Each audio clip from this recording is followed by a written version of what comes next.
Mi morí un jueves por la tarde. Lo peor no fue el dolor en el pecho, en la sensación de que alguien me apretaba las costillas con las dos manos. Lo peor fue enterarme, mientras mi corazón se detenía, de que yo era el único en mi propia casa que no sabía que mi matrimonio llevaba muerto más tiempo que yo. Bienvenidos de nuevo. Pongados cómodos, servaos algo de tomar, y recuerden que las personas en estas historias tuvieron todas las oportunidades del mundo para portarse bien. Simplemente eligieron no hacerlo. Déjenme un comentario y no olviden suscribirse.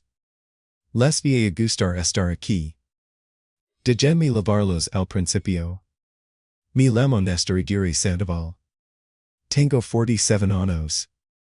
Soy ingeniero civil, socio minoritario en un despacho de proyectos estructurales en Guadalajara que fundamos entre tres compañeros de la universidad hace 14 años. Manejo una camioneta gris oscura que me costó demasiado y que levo los domingos con una dedicación que mi esposa siempre calificó de ridícula.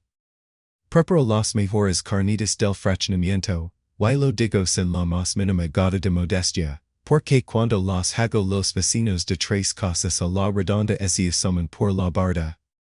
Era, por cualquier indicador razonable, un hombre decente viviendo una vida decente. Oh, eso pensaba yo. Fue un jueves de septiembre. Facundo, mi socio, mi compadre, el hombre que una vez se comió un plato entero de chicharrones durante una videollamada con un cliente y cuando le preguntaron que era ese ruido dijo que estaba lloviendo con granizo, me encontró desplomado sobre mi escritorio con la cara pegada al teclado. Dice que el último correo que mandé desde mi computadora, accidentalmente toda la oficina, decía solamente mmm. 5 personas respondieron preguntando si estaba recomendando un restaurante. Facundo llamó a la ambulancia. Después llamó a Marisol. Y aquí es donde la historia deja de dar risa. No recuerdo la ambulancia. No recuerdo a los paramédicos. Lo que recuerdo, y sé cómo suena esto, y es un silencio extraño. Como si estuviera flotando en agua tibia pero sin la necesidad de respirar. Sin dolor. Sin ruido. Solo una quietud enorme, limpia, casi amable. Y después la voz de la doctora Amparo Cisneros, firme y cortante como un bisturi, atravesando la oscuridad. Quédate conmigo, Néstor. Quédate conmigo. Recuerdo haber pensado, señora, eso estoy intentando. Cuando desperté por completo estaba en terapia intensiva. Tubos en lugares donde ningún tubo debería estar jamás. Lucinda, mi enfermera, una mujer con la energía de alguien que ha visto absolutamente todo en la vida y nada lo impresiona, estaba ajustando mi suero con la eficiencia casual de alguien que prepara un café de rutina. Bienvenido de vuelta, dijo, sin levantar la vista. ¿Cuánto tiempo? Logra preguntar. 4 días. Parpadeé. 4 días. Se nos fue 2 veces, dijo, por fin mirándome. La doctora Cisneros lo trajo de regreso las 2. ¿Y es usted un hombre con suerte, señor Aguirre? Mire alrededor de la habitación. Flores en la ventana. De la oficina, decía la tarjeta. Un globo de recupere pronto, de parte de Facundo que, Dios lo bendiga, tenía dibujado un asador con unas costillas porque me conoce. Una caja de chocolates a medio comer en la mesita de noche. Y una silvacia donde debería haber estado mi esposa. Mi esposa. En peace. La cara de Lucinda hizo algo pequeño y cuidadoso. El tipo de microexpresión que usan los profesionales cuando no quieren decir lo que están a punto de decir. Se lo informo, dijo Lucinda. Llamo esta mañana para preguntar cómo seguía. Llamo. No vino. Llamo. Repetí. Me fui 2 veces y ella llamo. Lucinda enderezó la sabana que ya estaba perfectamente estirada. Lo voy a avisar a la doctora Cisneros que ya despertó. Esa fue la primera grita. Pequeña, casi invisible. Como una figura en la pared de una casa en la que has vivido 13 años sin cuestionar nunca una sola cosa. La doctora Cisneros entró media hora después con esa autoridad tranquila que te hacía querer obedecer inmediatamente lo que fuera que dijera. Me explicó lo que había pasado. Un infarto severo. Un bloqueo arterial importante. Intervención de emergencia. Dijo que necesitaría al menos 3 semanas de reposo, monitorio y absolutamente cero estrés. Casi me río. Su esposa, dijo, dejando el expediente en la mesa con cuidado, mencionó que tienen un viaje planeado a la Riviera Maya. Cancún, dije. 7 días. Lo reservamos hace 4 meses. Nestor, necesito que entienda la gravedad de lo que su cuerpo acaba de pasar. No puede estar solo. Necesita alguien con usted. Lo voy a hablar, dije. Ella va a venir. La mirada que me dio la doctora Cisneros no fue una mirada que yo entendí en ese momento.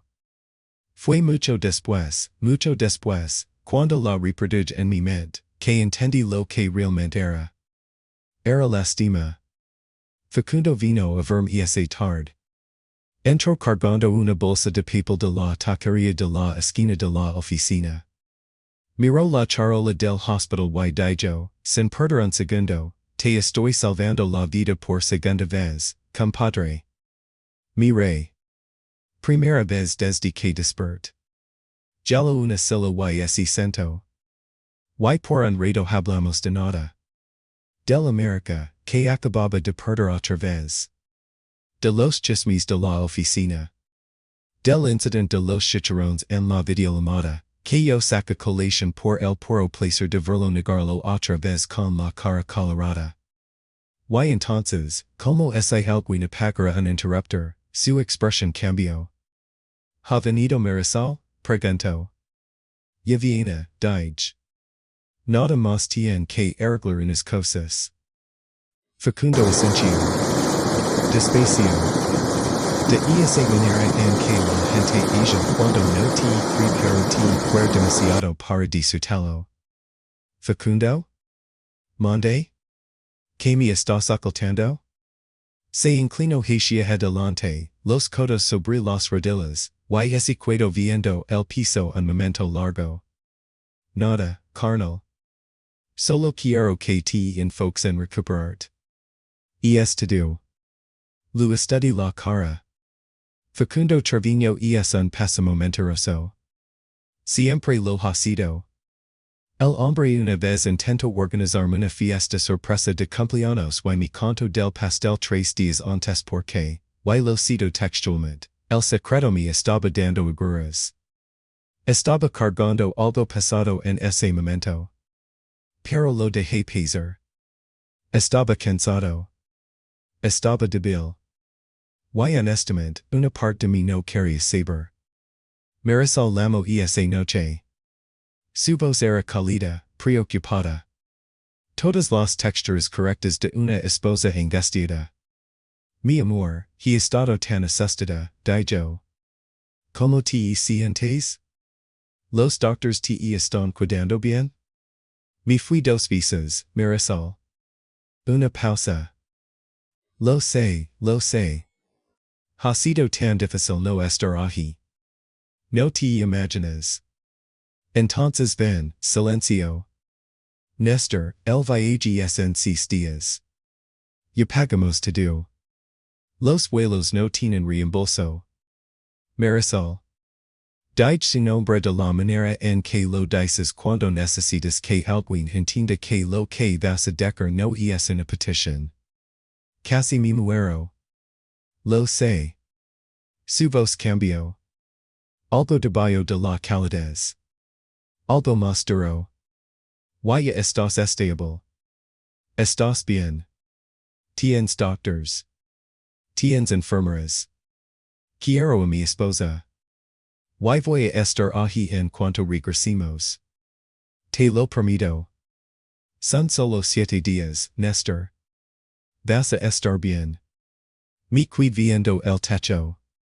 La luz fluorescente arriba de mi zumbaba como un insecto atrapado. ¿Con quién vas? Pregunt. Otra pausa. Más corta. Expertamente manjada. Con Lord y los muchachos, dijo.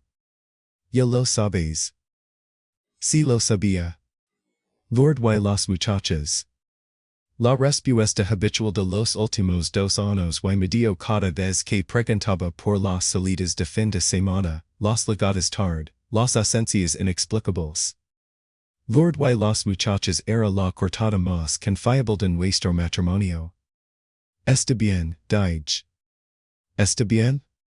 Sono sorprendida. Tal vez aliviada. Sí, dije en voz baja. Que te vaya bien en el viaje. Called. Y me qued allí acostado en esa cama de hospital, entre el zumbido y los pedidos de las máquinas que literalmente me habían mantenido vivo, y sentí que algo se movía dentro de mí. No era enojo. Todavía no. Era algo más calado que el enojo. Algo que se asentó en el fondo de mi pecho como sedimento en agua que ha dejado de moverse. Se fueron el sábado por la mañana. Lo sé porque Facundo me lo dijo sin caer cuando vino a visitarme y mencionó que el tráfico hacia el aeropuerto estaba insoportable esa mañana. Lo sé porque Lucinda, professional, imposible, la Lucinda que todo lo ha visto, entró a checar mis signos vitales y preguntó si tenía familia que viniera a visitarme el fin de semana. Y lo sé porque llamé la casa 4 veces el sábado por la tarde y nadie contestó. Me qued en esa cama 7 días. Solo. Recuperando físicamente mientras otra cosa, algo que todavía no tenía nombre, se reacomodaba silenciosamente dentro de mi cabeza. Los doctores dijeron que volví de la muerte. Lo que no sabían, lo que yo mismo todavía no sabía del todo, era que el hombre que volvió no era enteramente el mismo hombre que se fue. Por fuera era más suave. Más calado. Sonría más, de hecho. Lo preguntaba a la gente como lo iba y lo decía en serios. Pero por debajo de todo eso, en ese lugar donde la claridad se había asentado como concreto fresco, yo estaba observando. Llegaron un domingo. Y cuando cruzaron la puerta principal, broncitas, riendo, gelando maletas, el hombre sentado a la mesa de la cocina sonrió y dijo, bienvenida a casa. Ninguna de ellas se dio cuenta, todavía no, de que la sonrisa no le llegaba a los ojos. Si han llegado hasta aquí, háganme un favor rápido. Suscríbanse. Mucha gente ve estos videos sin hacerlo, pero no les cuesta nada y para nosotros significa todo. Gracias, de verdad. Hay un poder muy particular en ser subestimado por la persona que supuestamente mejor te conoce. Ella pensaba que sabía exactamente quién era el hombre que había vuelto a esa casa.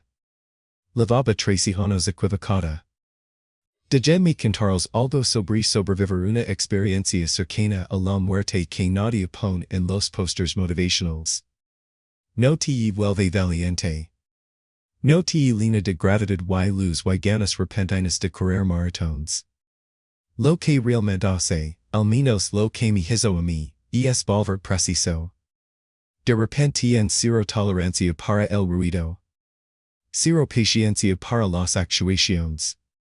Empiezas a ver a la gente no como se presentan, sino como la suma de sus decisions. Y las decisions, a diferencia de las palabras, no mienten. Marisol llevaba mucho tiempo hablando. Yo simplemente no había estado escuchando. La primera mañana después de que regresaron, me despertó antes que ella. Hice café. Puse 2 tazas en la barra. Me per junto a la ventana de la cocina y observé el perro del vecino perseguir una lagartija que nunca iba a atrapar. Y pense, te entiendo perfectamente, hermano, Marisol bajo las escaleras en subada de seda. El cabello recogido, oliendo el bloqueador de coco que todavía le quedaba de 7 días de playa caribeña. Se detuvo cuando me vio parado allí. Madrugast, dijo. No podía dormir, dije. El café ya está. Se sirvió una taza y se recargó en la barra. ¿Cómo te sientes?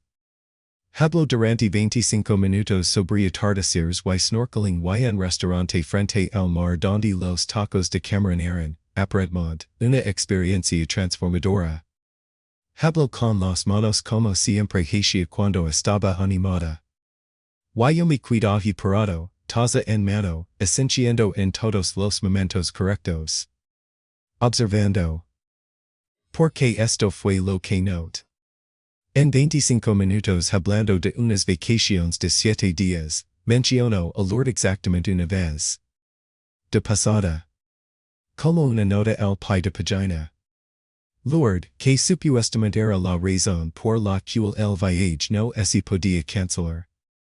Lord, con quien yo nunca había hablado por teléfono en 2 años y medio a pesar de que Marisol aparentemente pasaba cada otro fin de semana con ella. A Lord le gustaron los tacos de camarón, pregunt. Medio segundo de pausa. Microscópica. Lu encantaron. Que bueno, dije. Me encantaría platicar con ella algún día. A lo mejor podemos cenar los 4. Tú, yo, Lord y su esposo. ¿Cómo es el llama?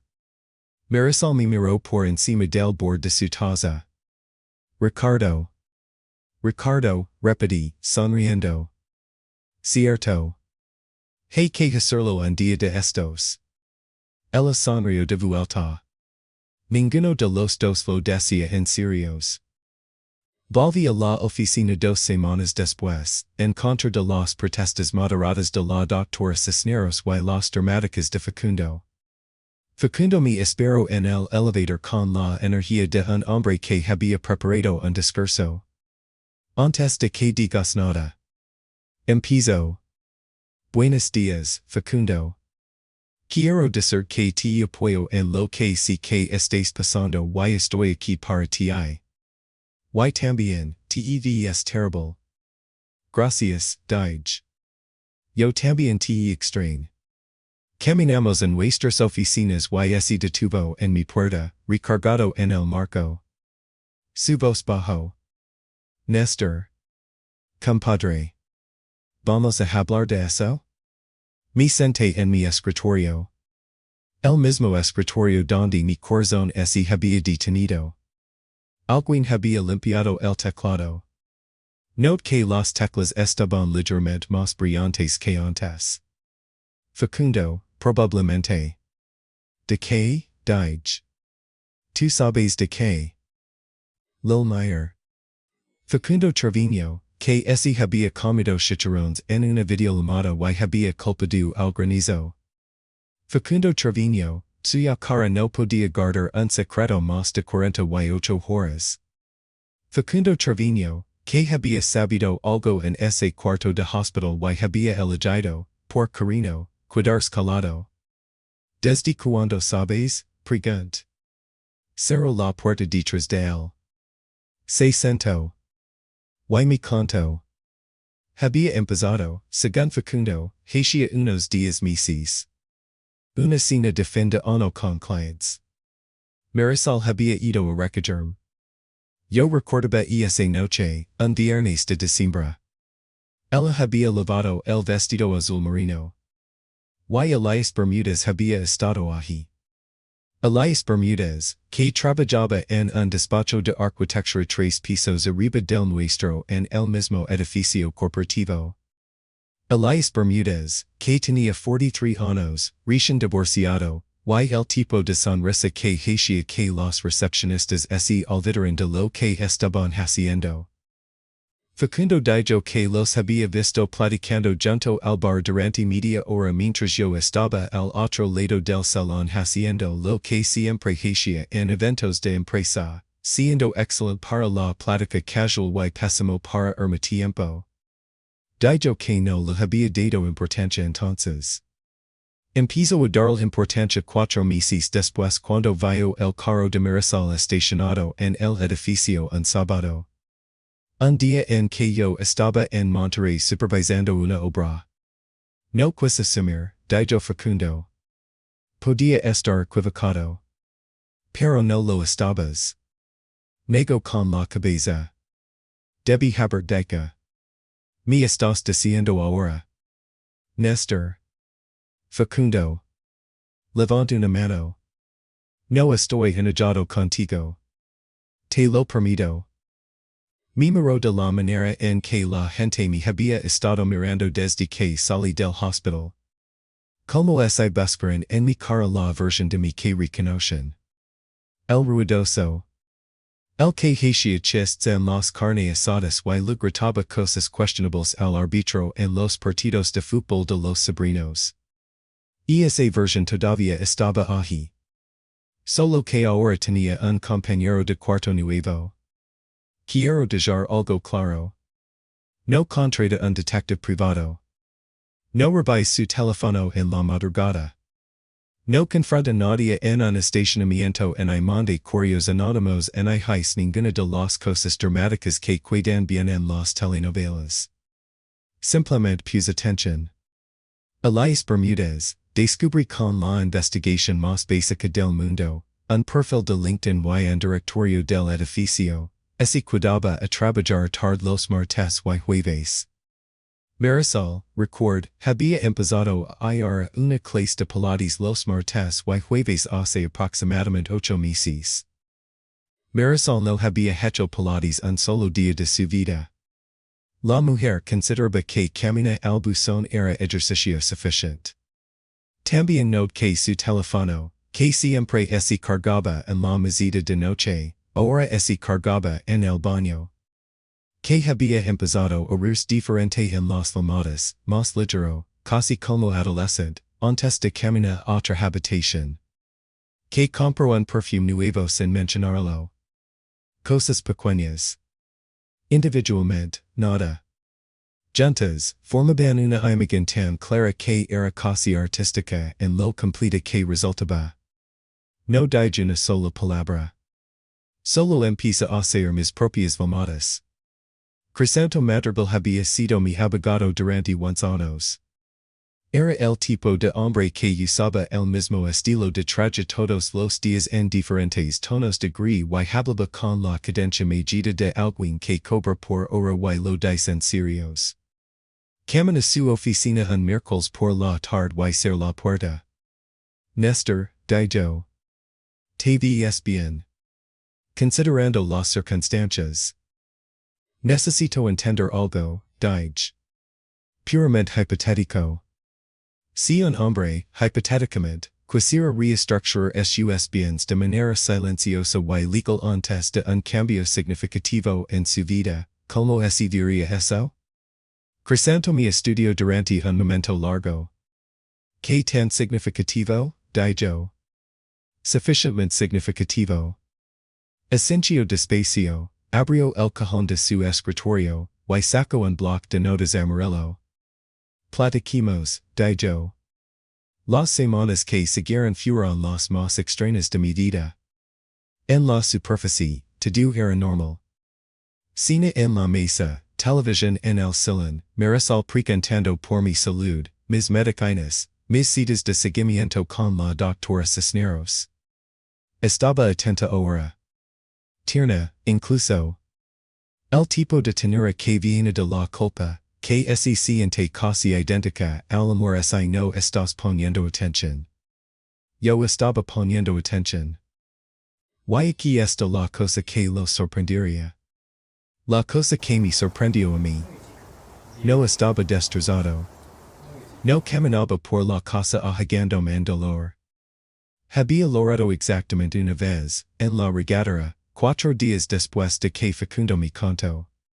Unos 5 minutos salidos de duelo genuino por el matrimonio que cree tener. Luego ser la lave, mi seek, mi vestí, y prepare el desayuno. Porque el hombre que volvió de esa cama de hospital había decidido algo. No iba actuar su dolor para una audiencia que no estaba mirando. No iba a suplicar. No iba a advertir. Simplemente iba a estar listo. Recuerdo la última noche normal con claridad. Estábamos viendo algo en la televisión. No les podría decir que. No estaba realmente viendo. Marisol estaba acurrucada en su lado del sillón, riendo de algo en la pantalla. Los pies metidos debajo de una cobija. Y la mujer. De verdad la mujer. Y sentí algo que no esperaba. Tristeza. Limpia, sin complications. No enojo. No amargura.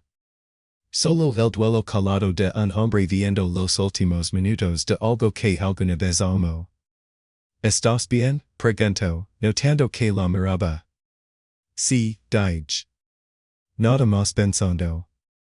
¿En qué? Sonre. La misma sonrisa de la mesa de la cocina el día que llegó de Cancún. La que se sentaba perfectamente en mi cara y no revelaba absolutamente nada. En lo rápido que cambian las cosas, dije. Estiro la mano y aprieto la mía. Has pasado por tanto, mi amor. Pero ya estás bien. Miren nuestras manos juntas. Sí, dije en voz baja. Y lo aprieto de vuelta. Por última vez. 4 días después moví el dinero. No todo.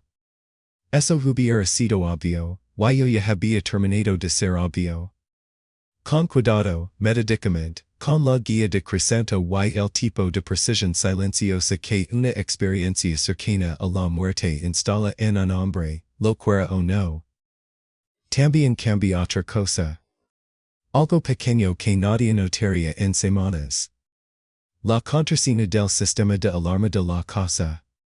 Porque esto es lo que pasa con un hombre que vuelve de la muerte habiendo visto todo con claridad. Se asegura de que cuando el momento finalmente llegue, cada puerta se abra exactamente como él lo planeó. Ella no lo sabía todavía. Tampoco él, Elias Bermúdez, con su sonrisa y su despacho de arquitectura y su broncito carabino. Pero la mesa estaba puesta, y nuestra guía ya estaba sentado esperando. Completamente tranquilo. De la manera en que solo puede estarlo un hombre que no tiene nada que perder y todo que demostrar. Si levan un rato escuchando y quieren que historias como esta sigan llegando, realmente nos ayuda si le dan like y si se suscriben. El 97% de las personas que ven nunca lo hacen. Pero eso es lo que mantiene esto funcionando. Así que, gracias. De verdad. Déjenme contaros sobre la mañana en que todo se desmoronó. Era un sábado. Principios de noviembre. El tipo de mañana donde el cielo de Guadalajara no se decide entre gris y azul y el final se queda con los dos. Me levanto las 6. Me baño, me vestí, hice café, huevos revueltos con salsa verde, me senté a la mesa de la cocina con el periódico. Un periódico de people, físico, porque las experiencias cercanas a la muerte te vuelven nostálgico de las cosas que te hacen ir más despacio. Y esperé. Marisol bajó a las 8:15. Estaba vestida. Completa. Pelo arreglado, maquillaje ligero. El tipo de presentación cuidadosa que una mujer que viene a desayunar con Lord prepara. Me había dicho la noche anterior, casualmente, durante la cena. Lord. Siempre Lord. Madrigast, dijo. Exactamente de la misma manera que lo había dicho 3 semanas antes. Hice huevos, dije. Siéntate. Contestarte.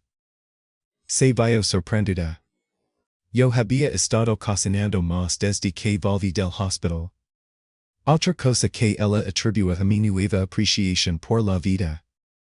Sonrió y se sentó, y puso un plato frente a ella. Y comimos juntos como dos personas en un matrimonio perfectamente normal en un sábado perfectamente normal. Por fuera yo era la imagen de la calma. Por dentro, era un hombre viendo los últimos segundos de una cuenta regresiva que él mismo había iniciado semanas atrás. Se fue a las nubes. Mi beso en la mejilla, dijo que estaría de vuelta como a las 3. Mi per en la ventana y su carro salir del estacionamiento. Luego agar mi teléfono y la lema crescento madrigal. Y es hora, dije. Todo está listo, dijo. Bien. Termin mi café. Empezamos. Esto es lo que Marisol no sabía. No sabía que crescento madrigal, en las 7 semanas anteriores, había reestructurado, silencioso y legalmente, la mayoría de nuestros bienes compartidos en un fideicomiso privado. Uno que yo controlaba completamente, con documentación que era hermética, legal, y completamente devastadora. No sabía que la cuenta de ahorros conjunta, que había tenido $1,800,000 pesos hace 4 meses, ahora tenía exactamente lo suficiente para cubrir los próximos 2 meses de gastos de la casa y nada más. Legalmente movido. Propiamente documentado. Cada transferencia que Crescento había revisado 3 veces. No sabía que yo había hablado por teléfono con su madre. Esto requiere explicación. Ediviges, la mamá de Marisol, 73 años, aguda como en el filer, y la única persona en la vida de Marisol que alguna vez me miró y dijo, sin que nadie así lo pidiera, eres un buen hombre. Mi hija tiene suerte. Ediviges me había llamado al hospital. No Marisol.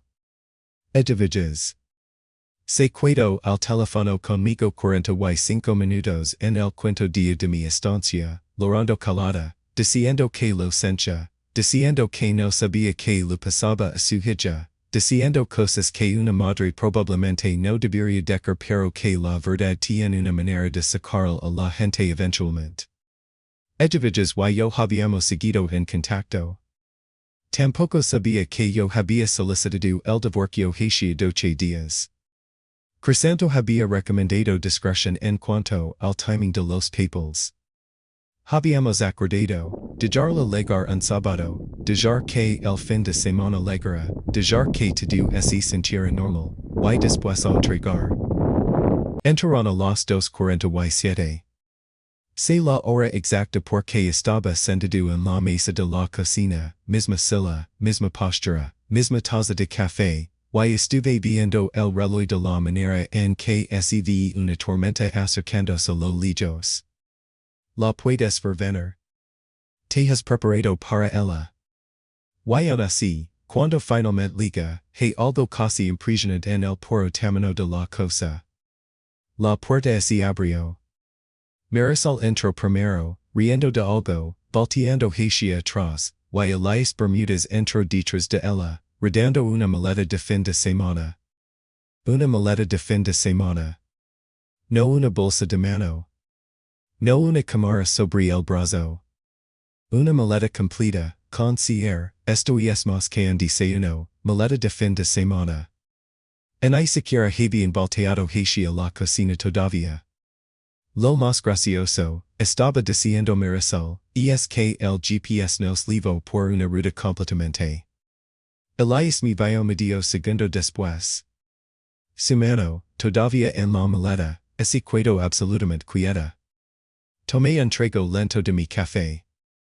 Bienvenidos, dije, amablemente. Elias, ¿verdad? Nunca nos presentaron formalmente.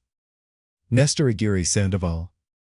Asentí hacia la silla frente a mí. Si intense. Los dos. Hay unas cosas de las que probablemente debemos hablar. La cara de Marisol pasó por aproximadamente 7 expresiones en 4 segundos. Shock. Culpa. Cálculo. Esa mirada específica de una persona armando rápidamente una explicación.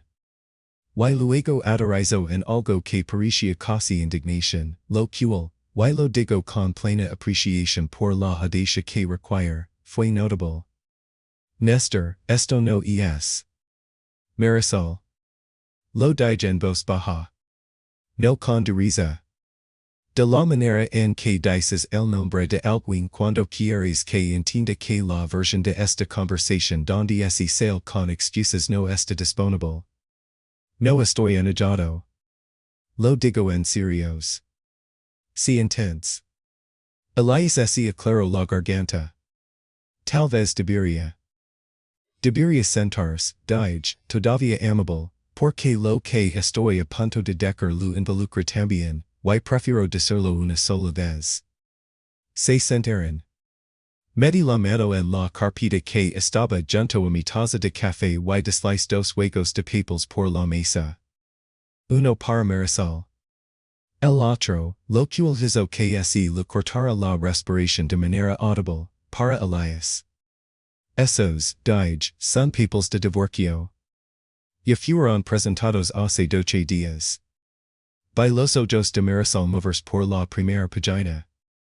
Crisanto Madrigal. ¿Te acuerdas de Crisanto, Marisol?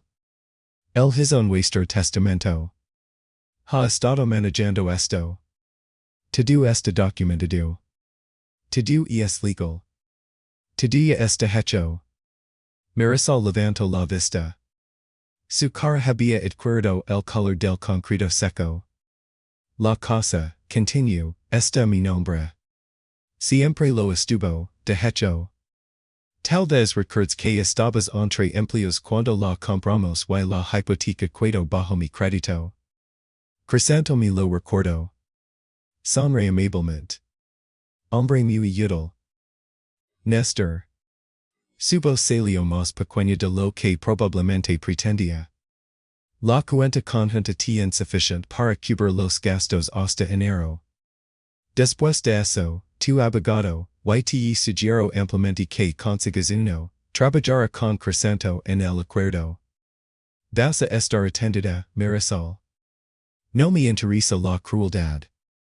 Eso nunca fue lo que yo era. Elias se movió en su asiento. Voltea a verlo directamente por primera vez desde que entraron. Voy a ser honesto con ustedes. Pasé unas semanas construyendo en mi cabeza una imagen muy específica de Elias Bermúdez. Lo convertí en algo enorme. Una amenaza. Un villano. La sonrisa, los trajes, la arquitectura y su perfecta disponibilidad de recién divorciado. Lo convertí en algo que requería ser derrotado. Sentado frente a mí en mi cocina, atrapado, pálido, las manos planas sobre la mesa como un hombre esperando sentencia, simplemente se veía como una persona que había tomado una decisión muy mala y ahora estaba entendiendo completamente las dimensiones de ella. Casi sentí lástima por él. Casi. Elias, dije, el administrador del edificio corporativo donde trabajamos es un hombre que se llama Don Ruperto Salas. Bien hombre, terrible cara de póker.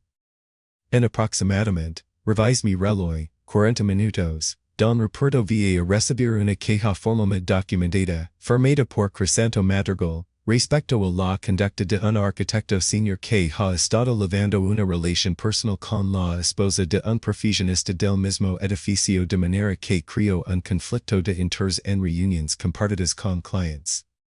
Incline la cabeza. De adquirir los recursos humanos de su despacho el lunes por la mañana. Adelantarse. El color le fue de la cara tan completa y tan rápidamente que fue genuinamente una de las cosas más satisfactorias que he presenciado en mis 47 años sobre esta tierra. Levant mi taza de café. ¿Alguna pregunta? Dije.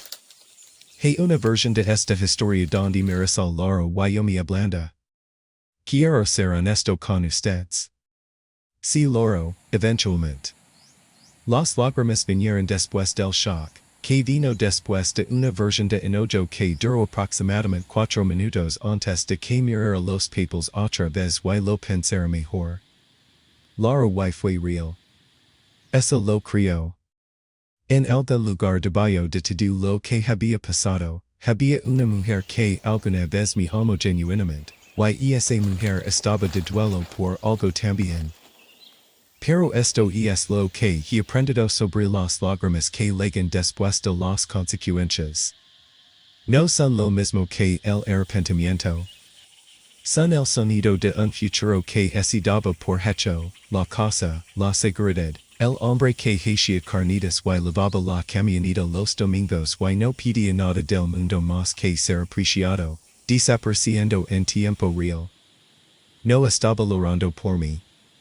Estaba llorando por la versión de mí que asumió que siempre había estar ahí. Planeas todo esto, dijo, no acusando, casi maravillada, mientras estabas aquí, normal. Nunca estuve del todo normal después de que volví del hospital, dije. Nada más no estabas mirando con suficiente atención para notarlo. Me miró durante un momento largo. ¿Quién eres? Dijo en voz baja. Considera la pregunta seriamente, porque merecía una respuesta seria. Soy el hombre que se fue 2 veces un jueves de septiembre, dije, y volvió diferente. Elias se fue primero.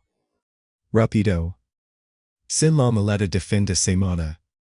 Se lo olvidó por completo, lo cual me pareció claramente chistosísimo y elegí no mencionar. Marisol quedó otra hora. Hablamos. De verdad hablamos. Con una honestidad que nuestro matrimonio aparentemente nunca fue lo suficientemente valiente para tener mientras estaba vivo. Ella me contó cosas. Yo le conté cosas. Fue la mejor conversación que tuvimos jamás, y también la última que tendríamos como marido y mujer. Se fue a las 5. Mi pie en la ventana y su carro desaparecer por la calle. Luego le llamé Facundo. Necesito que vengas, dije. ¿Estás bien? Estoy excelente, dije. Trae comida. De la taquería no, de un lugar bueno. Estamos celebrando. Una pausa. Luego, yeah. Facundo? Mande? Trae la comida. Luego 40 minutos después con unas tortas ahogadas del puesto de la calle Hidalgo y la expresión de un hombre que lavaba meses esperando buenas noticias y casi tenía miedo de creer que habían llegado. Nos sentamos en la mesa de la cocina, la misma mesa, las mismas sillas, y le conté todo. Escuchó sin interrumpir, lo cual para Facundo Trevino fue genuinamente heroico. Cuando terminó, recargó en el respaldo, miró al techo, y exhaló como un hombre soltando algo que llevaba cargando mucho tiempo. Néstor, dijo. Dime. Eres el hombre calado más peligroso que he conocido en toda mi vida. Miré. Una de verdad. De esas que empiezan en el pecho, el mismo pecho que se había detenido un jueves de septiembre y que decidió, contra toda probabilidad razonable, seguir leyendo. Se sintió extraordinario. Se sintió como la primera respiración verdaderamente libre que había tomado en 13 años. Quiero contaros donde estoy ahora. El divorcio se finalizó 5 meses después. Limpio, como prometí. Crescento fue minucioso. Marisol recibió lo que era justo y nada extra. Sé que al principio intentó pelear por más, pero la documentación era tan completa que su propio abogado lo recomendó aceptar. La una vez más en la firma final. Se veía más delgada. Más cansada. Estaba viviendo en un departamento pequeño por el rumbo de Zapopan. Lord, la verdadera Lord, la amiga que sí existe pero que nunca fue la cortada que Marisol pretendía, lo había dejado de hablar cuando se enteró de que su nombre se había usado para cubrir una infidelidad durante 2 años. Elias Bermúdez, me cuenta Facundo con la energía de un hombre que lo encuentra profundamente satisfactorio a nivel espiritual, está actualmente navegando un proceso disciplinario bastante incómodo en su despacho. Aparentemente perdió 2 clientes importantes cuando se corrió la voz. Facundo me da estas actualizaciones cada viernes con su café como si fueran los resultados del fútbol. Vendí la casa. Compare un lugar más chico. Mucho menos metros cuadrados, mucho menos actuación, mucho menos mantener la apariencia de una vida construida para una audiencia. Solo el espacio suficiente para un hombre, un bien hacedor, y la claridad absoluta de que cada persona que esté allí eligió estar allí. La doctora Cisneros me dio de alta completa en mi revisión de los 6 meses. Me dio la mano al final de la cita y dijo, se vi mejor que cualquier paciente que haya traído de vuelta. Me siento mejor de lo que me he sentido en toda mi vida, dije.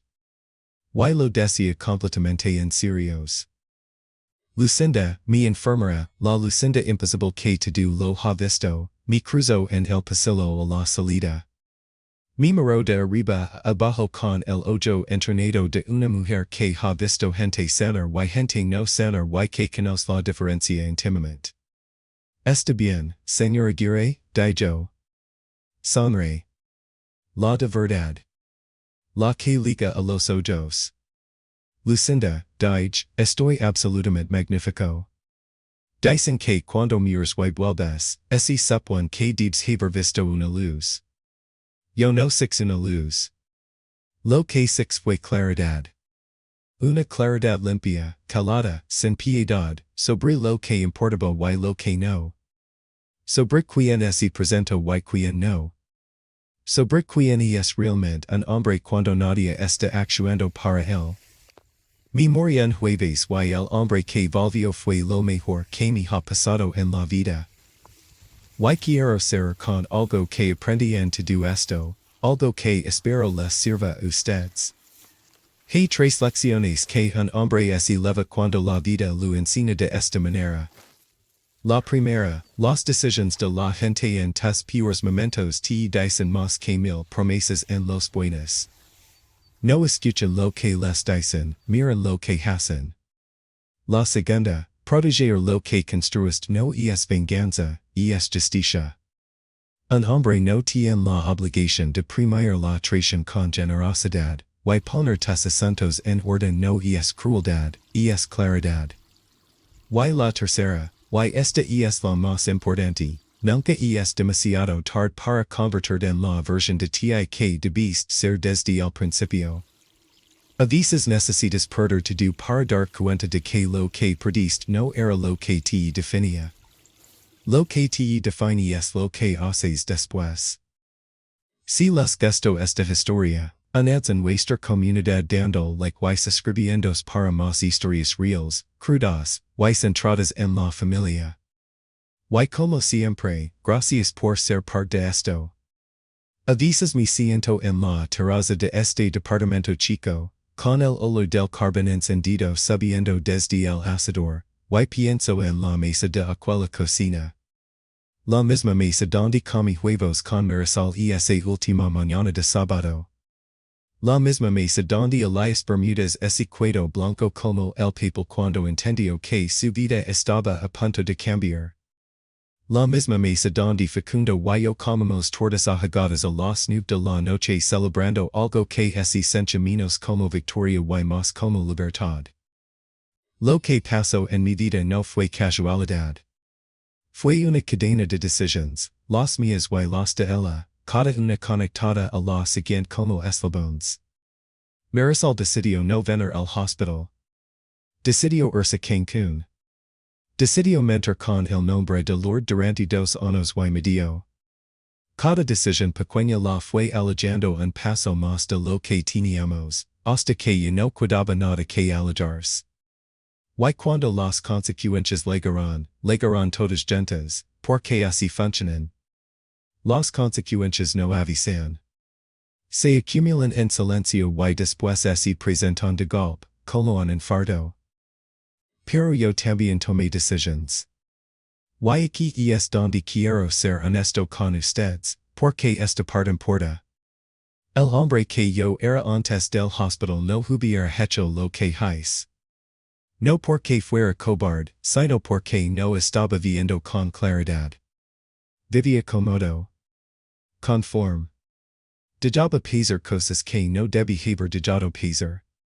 El teléfono cargando en el baño. Las risas en otra habitación. Los fines de semana con Lord que nunca question. Yo no estaba haciendo nada malo, pero tampoco estaba haciendo lo suficiente por mí mismo. Y eso también tiene consecuencias. Lo que aprendí, y lo aprendí de la manera más difícil que existe, y es que un hombre necesita tres cosas para salir de algo así. La primera es saber quién eres y no traicionar eso. Cuando me senté frente a Marisol y a Elias en esa cocina, hubiera sido muy fácil gritar. Hubiera sido muy fácil humillar. Pero yo sabía que eso no era lo que yo era. Y mantener esa línea, saber que incluso en tu peor momento puedes actuar con decencia, eso es lo que te permite mirar al espejo al día siguiente sin bajar la vista. La segunda es usar la cabeza. No reaccionar. No actuar con las tripas calientes. Facundo me dijo la verdad y yo pude haber salido corriendo a confrontar a todo el mundo esa misma tarde. Pero el hombre que volvió de terapia intensiva entendía algo que el hombre de antes no. Que la inteligencia no es saber mucho, es saber cuándo actuar y cuándo esperar. Crisanto, los documentos, el fideicomiso, cada paso fue pensado con la cabeza fría. Eso no fue venganza, fue protección. Hay una diferencia enorme. Y la tercera es aguantar. Así de simple. Aguantar. Hubo noches en ese periodo donde el dolor era tan grande que ese sencha físico, como si el infarto estuviera pasando otra vez pero más lento. Esos 5 minutos en la regadera donde los fueron reales. El duelo fue real. Pero levantarse al día siguiente, vestirse, hacer el desayuno, ir a la oficina, seguir el plan, eso requiere algo que nadie te puede dar, algo que solo se construye desde adentro. La capacidad de seguir caminando cuando todo en ti te pide que te detengas. No les voy a decir que estoy completamente sanado. Eso sería mentales y yo tuve suficientes mentiras para una vida entera. Pero les digo esto, estoy en paz. El departamento es chico. El asador es bueno. Facundo viene los viernes con chicharrones y chismes. Y cada mañana que me despierto en este lugar, sé que todo lo que hay aquí lo elegí yo. Y que nadie que esté aquí está fingiendo. Eso, después de 13 años de vivir en una mentira sin saberlo, vale más que cualquier cosa grande con una sola vacía en la cocina.